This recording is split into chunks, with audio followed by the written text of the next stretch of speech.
Are you dressed for destiny? I would encourage you to listen to this podcast as I expand on this theme and provide some prophetic insights. In the meantime, here is a summary of some of the points covered.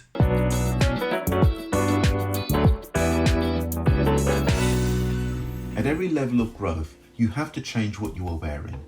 As you grow, expand, and increase in responsibilities, your garments often reflect that change. At every stage of our spiritual growth, God is going to clothe us differently in terms of the mindset required for that new level of responsibility. We see that played out in the life of David as he progressed from being a shepherd of his father's sheep to a commander in Saul's army to eventually being king over Israel. In each stage, he had to dress and think appropriate to his station.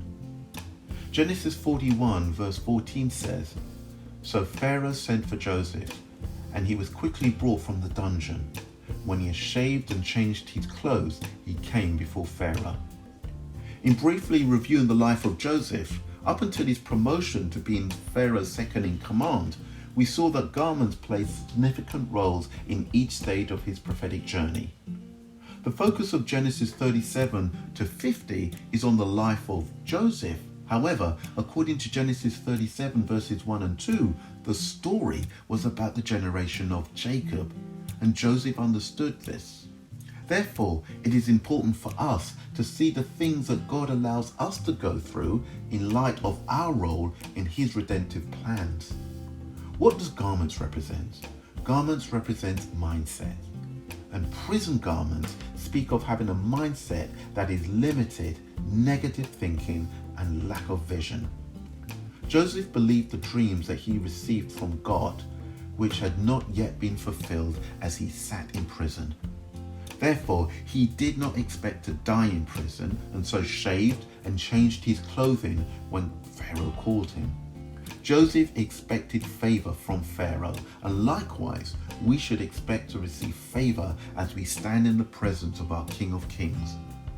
So how are you dressed in this season of your life? It is important that we clothe ourselves with Christ, having the mindset and priorities that Jesus had.